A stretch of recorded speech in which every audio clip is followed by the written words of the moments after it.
again. I'm Dr. Carol Francis, and we're doing a series on narcissism and having a relationship with narcissism. In our society currently, we have a lot of swirl around narcissism that's just become part of our culture.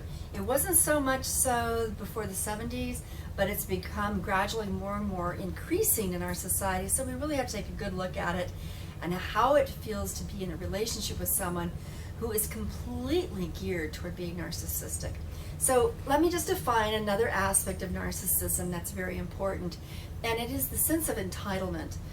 The belief that a person can ask you for something and they just expect it to be so. A person can ask you for something and just know that you have to do it or you should do it, like it's a law, it's an obligation. Or a person wants you to do something and it becomes a sign whether you love them or not. It is so grained that they're entitled to have you do things a certain way for them without regard to your independence or your preferences or your choice, or even that you are gifting something to them that they can appreciate. Everybody needs to ask for what they want. That's not the problem. But asking for what you want does not mean that it is controlling that other person to give it to you. That other person still has the right to say yes or no, or be glad to, or I don't really want to, or some variation of that. The other person is not controlled by your asking. The other person is not judged by their refusing. The other person is negotiated with in a way that's respectful to that person and also respectful to the needs that you want that other person to participate in. So you realize that there's kind of a compatible participation, a give and a take, but not a control.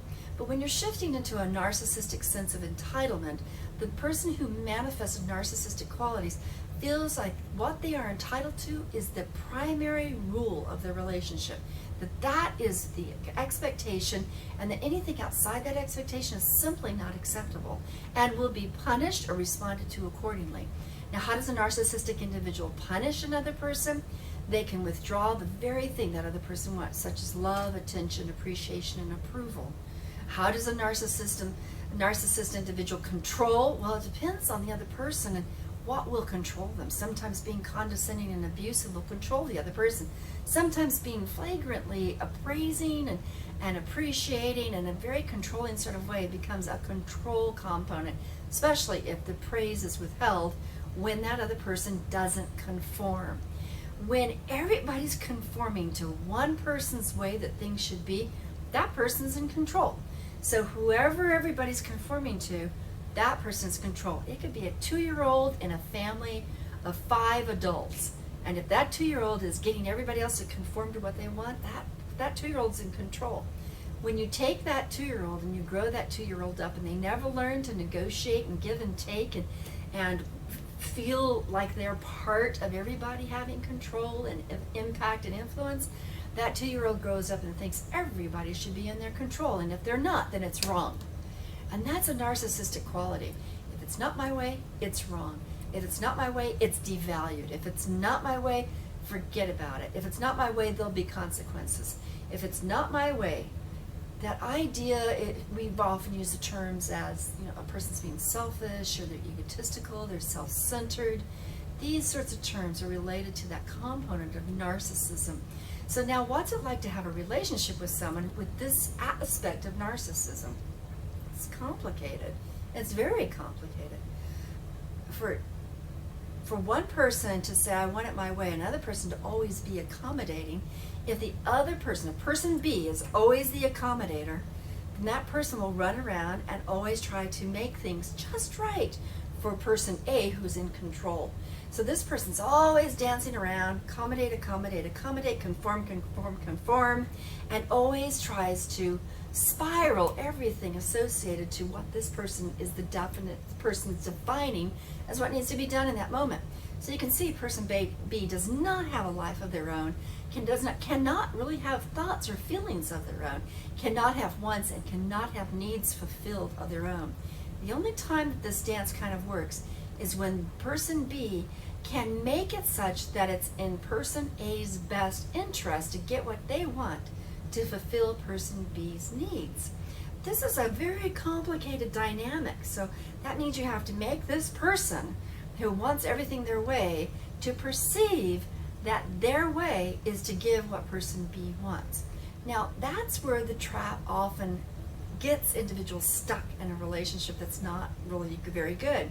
Because if person A can be manipulated by person B, but the person A really thinks that the world has to revolve around them, ever so often when person B gets what they want, they kind of go, oh good, this relationship's good. And then they conform and adapt and focus on what person A wants so much. And then ever so often person A will give person B what they need, and that keeps person B connected. The best way to keep anybody on a certain track, kind of stuck actually, is to ever so often reward them randomly, erratically reward person B in whatever way that person B needs, and that will keep person B connected to even the sickest of situations that person A dishes out.